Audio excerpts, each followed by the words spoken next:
Hello everyone. हमने अपने पिछले वीडियो में जो है बहुलक के बारे में बात करी थी। बहुलक के अपने 2 सवाल किए थे। आज हम अपने आगे बहुलक के आगे केंद्रीय प्रवृत्ति के दूसरे माप की बात करते हैं, मध्यका, जिसको हम कहते हैं मीडियन। मध्यका का हम सबसे पहला व्यक्तिगत श्रेणी से संबंधित सवाल लेते हैं कि आपका मान लीजिए व्यक्तिगत श्रेणी, खंडित श्रेणी और अखंडित श्रेणी, ये तीनों मैं आपको पहले बता चुकी हूँ अपने पिछले वीडियो के अंदर। तो हमारा जैसे सवाल है व्यक्तिगत श्रेणी का कि मान लीजिए आपका सवाल आ जाता है इस प्रकार से कि ये आपकी कुछ संख्याएं दे दी, ठीक है, ये आपकी कुछ संख्या दे दी। ये कौन सी श्रेणी है? आपकी एक्स श्रेणी है। जैसा कि मैंने आपको बताया था कि व्यक्तिगत श्रेणी में सिर्फ और सिर्फ एक्स सीरीज दे रखी होती है। जो आपकी व्यक्तिगत श्रेणी होती है उसमें सिर्फ एक्स सीरीज होती है। तो मान लीजिए ये आपकी कुछ संख्या है एक्स श्रेणी की, जिसके ऊपर आपको मीडियन निकालना है, मध्यका निकालना है, ठीक है। सबसे पहला हमारा काम होता है जो भी हमारे व्यक्तिगत श्रेणी के अंदर संख्याएं दे रखी होती है उनको हमें आरोही या अवरोही क्रम में जमाना होता है। जैसे मेरी ये संख्या दे रखी है, ये तो ऑटोमेटिकली आप देखेंगे आरोही क्रम में जमी हुई है, ठीक है। लेकिन कई बार आपकी ये संख्या आगे पीछे भी हो सकती है कि जैसे मान लीजिए 16 पहले आ गया, 14 बाद में आ गया, उसके बाद में 18 आ गया, फिर 12 आ गया, फिर 20 आ गया। तो इस प्रकार से आपकी संख्या आगे पीछे भी हो सकती है। तो सबसे पहला काम होता है कि उन संख्याओं को आपको आरोही या अवरोही क्रम में जमाना होता है, ठीक है। तो जैसे मान लीजिए ये मेरी संख्या है, इनको मैंने अपने 10, 12, 14, 16, 18 और 20 इस प्रकार से मैंने इन संख्याओं को आरोही क्रम में जमा लिया। अब आरोही क्रम में जमाने के बाद में मैं इस सभी संख्याओं का क्या करूंगी, इन सभी संख्याओं की गिनती करूंगी कि इन सभी संख्याएं टोटल कितनी है। जैसे मेरी ये संख्या है 1, 2, 3, 4, 5 और ये 6, मतलब टोटल मेरी ये सब संख्याएं कितनी है?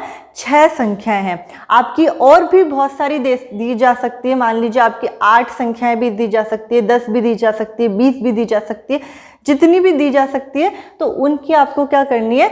टोटल करनी कि वो टोटल संख्याएं कितनी है। तो जैसे मेरी ये 6 संख्याएं हैं, तो आपके व्यक्तिगत श्रेणी में जो मध्यका का फॉर्मूला होता है वो आपका होता है m = n+1/2। ये आपका मध्यका का फॉर्मूला होता है n+1/2। तो इसमें जो आपका n होता है वो आपकी इन संख्याओं की संख्या होती है। जो आपकी x श्रेणी दे रखी होती है उनकी संख्या होती है कि टोटल वो कितनी संख्याएं हैं। जैसे कि आपकी टोटल 1, 2, 3, 4, 5, 6 संख्याएं दे रखी है, तो हम n अपना लेंगे 6 + 1/2। तो हमारा यहाँ पे कितना आएगा? 7/2 = 3.5। अब 3.5वां आपको क्या देखना है? यहाँ पर x श्रेणी देख रही है। अब आपकी ये 3.5 मतलब पॉइंटों के अंदर आ रहा है। जब भी हमारा पद पॉइंटों में आता है, मतलब 3.5वां पद, 3.5वां आपका ये क्या है? पद है, ठीक है। तो जब भी हमारा कटने के बाद पॉइंट में निकल के आता है तो हम क्या करते हैं, इस वाली श्रेणी के अंदर तीसरा और जस्ट उसके आगे वाला जो पद है चौथा, वो दोनों पद लेते हैं। जैसे कि 3.5 है तो तीसरा पद आपका कौन सा है? 14, और चौथा पद आपका कौन सा है? 16, ठीक है। तो हम तीसरा और चौथा दोनों पद लेते हैं और 14 और 16 को हम क्या करते हैं? जोड़ते हैं और इसको 2 से भाग दे देते हैं। तो 14 और 16 को हमने जोड़ा तो आपका 30 आया, और यहाँ पे इसको 2 से भाग दे दिया तो आपका कितना निकल के आ गया? 15। और 15 आपका क्या हो जाता है? मीडियन हो जाता है, मतलब आपका मध्य का आंसर आ जाता है 15।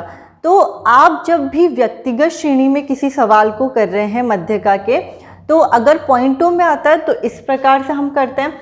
और अगर मान लीजिए यहाँ पे पॉइंटों में नहीं आता है, मान लीजिए आपकी ये 5 ही संख्याएं हैं, ठीक है, मान लीजिए आपकी 5 ही संख्याएं दी है, 5 ही संख्याएं दी है, तो आपका ये क्या होगा? ये जब पॉइंट में निकल के नहीं आएगा तो 5 संख्याओं को अंदर आप यहाँ n इसमें 5 लेंगे और उसमें 1 जोड़ेंगे और उसको 2 से भाग देंगे। तो यहाँ पर आपका कितना आएगा 6/2 = 3, मतलब आपका तीसरा पद आपका निकल के आएगा इसमें, तीसरा पद। तो डायरेक्ट जो आपका आंसर हो जाएगा इसमें तीसरे नंबर का जो पद है x श्रेणी का, वो आपका इसका आंसर हो जाएगा, मतलब इसमें आपका आंसर हो जाएगा 14। ठीक है, तो जब भी हमारा व्यक्तिगत श्रेणी के अंदर पॉइंटों में निकल के आता है तो आपका उस पॉइंट वाली संख्या का जो नंबर है वो और जस्ट उसके आगे वाला पद दोनों को जोड़कर हम 2 से उसको भाग दे देते हैं और फिर जो आपका निकल के आता है तो वो आपका क्या होता है, मध्य का होता है। अब आगे हम इसमें बात करते हैं, आगे अपन इसमें करते हैं अपना खंडित श्रेणी का एक सवाल। अब ये हमारी मान लीजिए खंडित श्रेणी है। ठीक है, खंडित श्रेणी में मैंने आपको पहले ही बताया था कि 2 सीरीज दे रखी होती है, एक तो आपकी x श्रेणी दी होती है, दूसरी आपकी f श्रेणी दी होती है। ये आपकी कौन सी सीरीज होती है, खंडित श्रेणी होती है। खंडित श्रेणी के अंदर हमें मध्य का अगर निकालना हो तो हम सबसे पहले इसकी क्या निकालते हैं, CF निकालते हैं, जिसको हम कहते हैं संचयी आवृत्ति, क्यूमुलेटिव फ्रीक्वेंसी। ठीक है, ये तो है आपकी आवृत्ति फ्रीक्वेंसी और हम यहाँ पे निकालेंगे क्यूमुलेटिव फ्रीक्वेंसी, संचयी आवृत्ति। संचयी आवृत्ति को निकालने के लिए सबसे पहले आपको क्या करना होता है कि जैसे ये सबसे ऊपर 6 दे रखा है तो यहाँ पर भी हम 6 लिख देंगे। उसके बाद में आपका यहाँ 12 है तो इस 6 और इस 12 को हम प्लस करेंगे तो हमारा कितना आ जाएगा यहाँ पे 18। ठीक है, उसके बाद में आपका यहाँ पर 18 है और यहाँ पर 15, तो हम 18 और 15 को जब जोड़ेंगे तो हमारा यहाँ पे आ जाएगा 33। ठीक है, अब हम इस 33 और इस 10 को हम जोड़ेंगे तो यहाँ आ जाएगा हमारा 43। अब इस 43 और इस 8 को हम जोड़ेंगे तो हमारा यहाँ पे आ जाएगा 51 और फिर इस 51 और 4 को जब हम जोड़ेंगे तो हमारा यहाँ पे आ जाएगा 55। ठीक है, इस प्रकार से ये हमारी क्या निकल जाती है, संचयी आवृत्ति निकल जाती है। अब हमें इस f को जोड़ना है जो हमारा कहलाता है n। व्यक्तिगत श्रेणी में तो आपका n क्या होता है, जो संख्याओं की टोटल संख्या होती है। जैसे कि आपकी टोटल संख्या 6 दे रखी है, 7 दे रखी है, वो आपकी क्या होती है, n होता है। ठीक है, लेकिन खंडित श्रेणी के अंदर जो आपका n होता है वो क्या होता है, आपका सिग्मा f होता है। सिग्मा का मतलब होता है f का टोटल, सिग्मा f है, या फिर आप इसको बोल सकते हैं दूसरे शब्दों में n। ठीक है, या तो n या सिग्मा f। सिग्मा का मतलब होता है योग, योग आपकी f की टोटल, तो आपकी f की टोटल कितनी निकल के आएगी यहाँ पे 55। ठीक है, f की टोटल आपकी निकल के आई है इसमें 55। अब हम इसी प्रकार से आगे इसमें सॉल्व करेंगे कि यहाँ पर भी हम वही सूत्र अप्लाई करेंगे, n + 1/2 m = ठीक है, तो इसके अंदर आपको n क्या लेना है, जो f की टोटल है वो इसमें n लेनी है। तो आपका 55 है तो यहाँ पर हमने लिखा 55 + 1/2 = 56/2 = आपका काटने पे जो भी आपका यहाँ पर आता है 4 और 2 × 16। ठीक है, क्या आता है आपका 28। तो 28वां पद, अब जो हमारा 28वां पद है वो हमें संचयी आवृत्ति में देखना है, आपकी क्यूमुलेटिव फ्रीक्वेंसी में देखना है। तो जो आपका 28वां पद है वो कौन से एरिया में आ रहा है, आपका इस वाले एरिया में आ रहा है। ठीक है, यहाँ जो आपका 33 लिख रखा है इस जगह पर आपका क्या आ रहा है, ये 28वां पद आ रहा है। जहाँ पर आपका ये 33 दे रखा है यहाँ पर आपका 28वां पद आ रहा है। ठीक है, तो इसके जस्ट सामने वाला, इसके जस्ट आपके सामने वाला जो x श्रेणी के अंदर आपकी संख्या दे रखी होगी वही आपकी क्या कहलाएगी, मध्यिका कहलाएगी। तो आपकी मध्यिका हो जाएगी 14। ठीक है, मतलब आपको खंडित श्रेणी में x और f दे रखे होते हैं, इसमें आपको क्यूमुलेटिव फ्रीक्वेंसी निकालनी होती है, f की टोटल करनी होती है। f की टोटल ही आपकी n होती है, जिसमें हमको 1 को जोड़कर 2 से उसको भाग देना होता है। फिर आपका जो भी इसमें निकल के आता है उसको हम संचयी आवृत्ति के अंदर देखते हैं। मान लीजिए यहाँ पर आपका कटने के बाद निकल के आ जाता, आपका यहाँ पे निकल के आ जाता 41। अगर 41 निकल के आता तो आपका इस वाले एरिया में आता। ठीक है, यहाँ पर आपकी मान लीजिए आपका 15 निकल के आता तो आपका इस वाले एरिया में आता। मतलब उसे हमें अपनी संचयी आवृत्ति में देखना होता है कि जो यहाँ आपका निकल के आ रहा है वो संचयी आवृत्ति में कौन सी संख्या के अंदर आ रहा है। तो हमारा 28वां पद है वो संचयी आवृत्ति में 33 के अंदर आ रहा है। तो उस 33 के जस्ट सामने जो x श्रेणी है, उस x श्रेणी के अंदर जो संख्या लिखी होती है वही हमारी क्या होती है, मध्यिका होती है। कई बार हम ये गलती कर देते हैं कि कई बार हम क्या गलती कर देते हैं कि जो हमारी F सीरीज़ होती है उसी F सीरीज़ की जो हमारी सामने वाली, इसके सामने वाली संख्या होती है उसी को हम मध्यिका मान लेते हैं, ठीक है। तो जबकि वो क्या होता है, आपका आंसर गलत हो जाता है। इसलिए हमेशा ध्यान रखना है आपको कि जो आपकी क्यूमुलेटिव फ्रिक्वेंसी के अंदर जो संख्या आ रही है उसके जस्ट सामने X सीरीज़ में जो संख्या आ रही है वो ही आपकी क्या होगी, मध्यिका होगी, ठीक। अब आगे हम इसमें बात करते हैं अपनी अखंडित श्रेणी की। आगे हम अपना सवाल लेते हैं अखंडित श्रेणी का। आगे हमारा अखंडित श्रेणी या सतत श्रेणी या कंटिन्यूस सीरीज का नेक्स्ट अपना सवाल है, जिस पर मोस्टली आपके सवाल बनते हैं।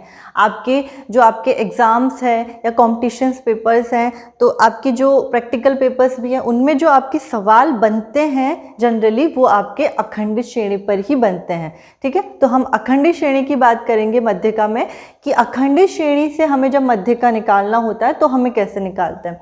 सबसे पहले हम इसके अंदर उसी प्रकार से हमारे इसमें वर्ग दे रखे हैं और f दे रखे हैं। ये हमारा क्वेश्चन है, ये हमारा सवाल है, हमारे ये वाले वर्ग और ये हमारी f दे रखी। अब इसके अंदर आगे हमें निकालना है उसी तरीके से CF।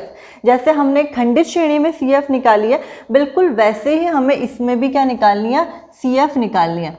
CF निकालने के लिए आपको बिल्कुल वैसे ही यहाँ पर सबसे पहले 4 और 12 16 और 15 31 और 20 51 और 14 65 और 5 70, ठीक है। ये हमारी आ गई क्यूमुलेटिव फ्रिक्वेंसी संचयी आवृत्ति।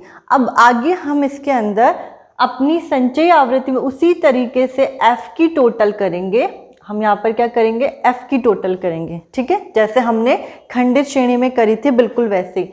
तो यहाँ हम जो f की टोटल करेंगे यही हमारा n होगा, जो हमारी क्या आ रही है 70, ठीक है। सिग्मा f या n हमारी क्या निकल के आ रही है 70। अब अखंडित श्रेणी में सबसे पहली चीज़ मोस्ट इम्पॉर्टेंट जो आपकी बात होती है वो ये है कि खंडित श्रेणी या व्यक्तिगत श्रेणी, खंडित श्रेणी और व्यक्तिगत श्रेणी में तो हमने आपके जो फॉर्मूला लिया था वो n+1/2 लिया था, ठीक है। यहाँ पर अखंडित श्रेणी के अंदर जो सबसे पहले आपको इधर फॉर्मूला लेना होता है वो सबसे पहले क्या होता है, small m is equal to n/2।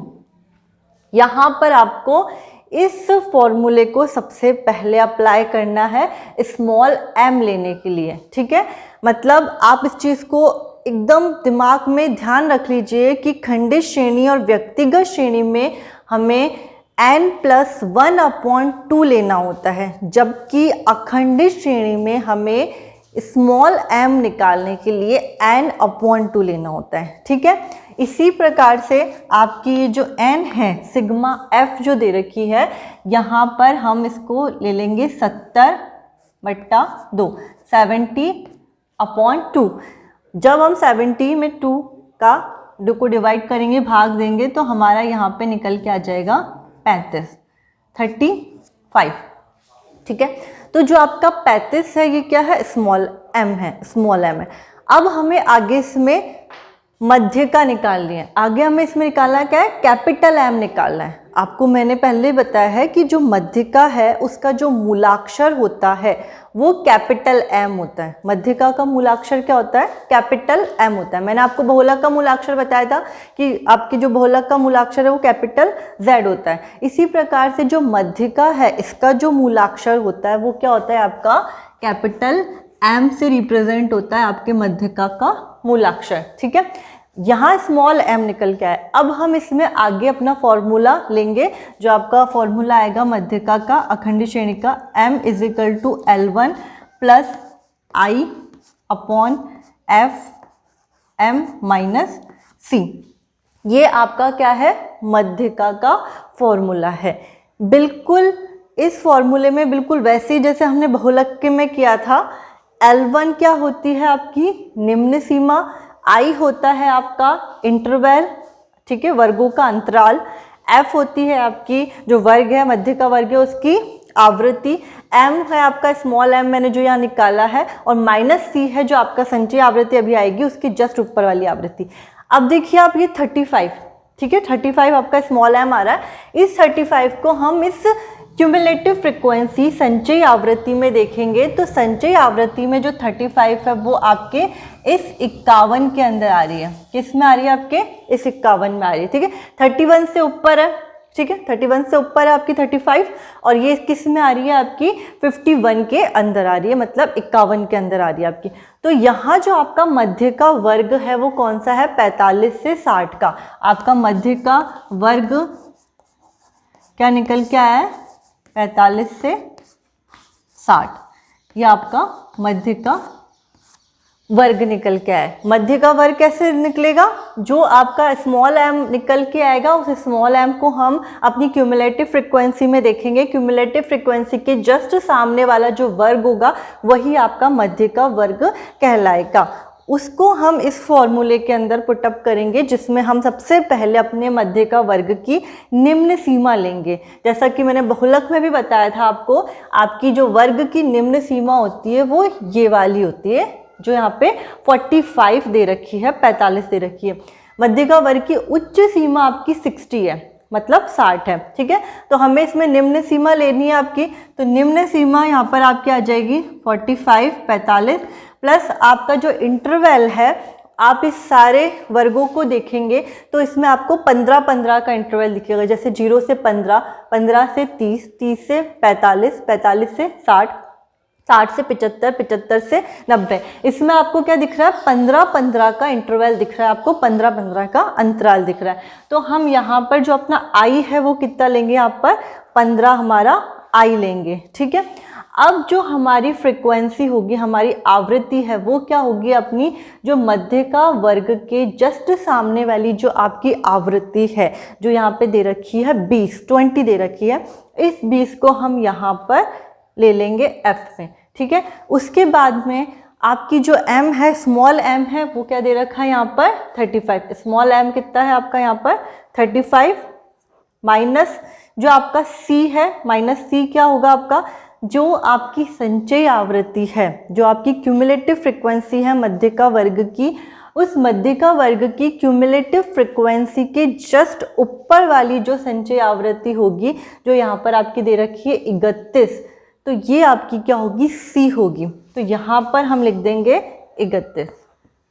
ये आपकी क्या है, मध्य का वर्ग की संचयी आवृत्ति के जस्ट ऊपर वाली जो आपकी संचयी आवृत्ति है वो आपकी क्या आ जाएगी, यहाँ पर स्मॉल सी आ जाएगी, जो हमारी 31 है। अब हमने अपनी सारी संख्याओं को अपने फॉर्मूले में पुटअप किया। अब इसे हम आगे सॉल्व करेंगे उसी प्रकार से बोधमास के नियम के अकॉर्डिंग। तो सबसे पहले हम ब्रैकेट सॉल्व करते हैं, जिसमें जैसे हमने इसमें ब्रैकेट सॉल्व किया, अपने 45 लिखा इधर, 45 प्लस 15/20। अब 35 में से 31 माइनस किए तो आपके कितने बचे, 4। 35 में से 31 गए तो आपके 4 बचे। यहाँ पर यह आपके गुणा का साइन है, इनटू है। इसको आगे और सॉल्व करेंगे हम इसी प्रकार से। तो जैसे आपका यहाँ है 45 प्लस 15 को 4 से इंटू करेंगे, 15 चौक 60, यहाँ पर आ गया आपका 20, ठीक है, आपके इधर आ गया। अब 20 में हम इधर 60 में हम 20 का भाग देंगे तो यहाँ पर आपका आ जाएगा 3, 20 20 दूनी 40, 20 दिया 60, यहाँ पर आपका क्या आ जाएगा 3। यहाँ 45 है और यहाँ पर आपका प्लस का 3 है, तो 45 और प्लस 3 कर देंगे तो यहाँ पर हमारा निकल के आ जाएगा 48। तो ये हमारा क्या होगा, मध्य का होगा, ये हमारा आंसर होगा मीडियन, ठीक है। इस प्रकार से हम मध्य का निकालते हैं अखंडित श्रेणी में। सबसे पहले आपको एफ लेनी है, मतलब एफ आपकी दे रखी है, सी एफ लेनी है, फिर आपको इस वाले सूत्र में पुटअप करके स्मॉल एम लेना है, फिर अपना सूत्र लगाना है। सूत्र में आपको अपनी जो जो संख्या है वो उसमें पुटअप करनी है, बोधमास के नियम के अकॉर्डिंग उसको सॉल्व करना है। लास्ट में जो आपका निकल के आ जाएगा ये आपका क्या निकलेगा, मध्य का मीडियन। तो हमारे जो मोस्टली सवाल बनते हैं वो अखंडित श्रेणी पे ही बनते हैं। आज हमने अपनी मध्यिका से संबंधित सवालों के बारे में बात की, जिसकी व्यक्तिगत श्रेणी, खंडित श्रेणी और अखंडित श्रेणी की बात की। आगे हम इसमें समानांतर माध्य की बात करेंगे।